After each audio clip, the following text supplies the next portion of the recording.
President Trump is backing away from what he said he wanted, which was a face-to-face meeting with President Putin. He also appears to be effectively accepting what President Putin has been saying he wants, which is to negotiate directly with the Ukrainians and to be left to do that, if you like, to kind of battle it out across the deal-making table. We are at the same time, Katie, getting a readout from the Kremlin itself, from President Putin himself, who pretty much walked out of the call and stood in front of Russian state media and talked about what happened.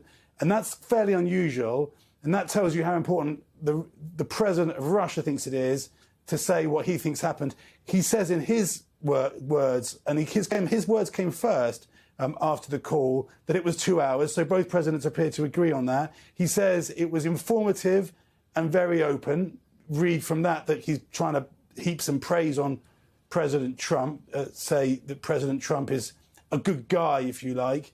And overall, my opinion, this is President Putin speaking, very useful.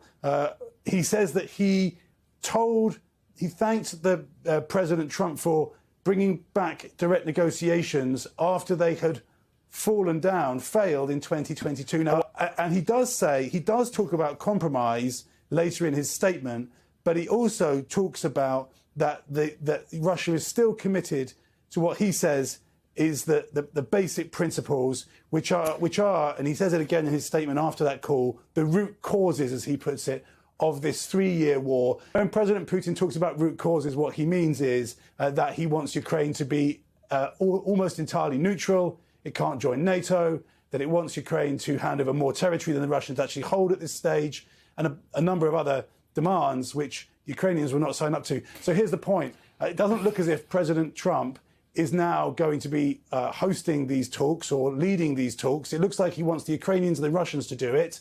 And already the leader of Russia, President Putin, is making clear that he is going to stick to his demands. Vladimir, what is your sense of this the initial details that we have of this call?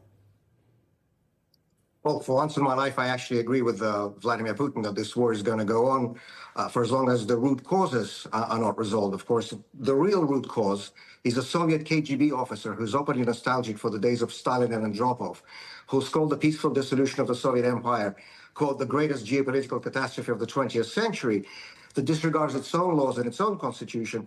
It will always disregard the norms of international law and the civilized ways of international behavior. And so for as long as Putin is in the Kremlin, for as long as he remains in the Kremlin, there will be war not just in Ukraine, but in Europe as a whole.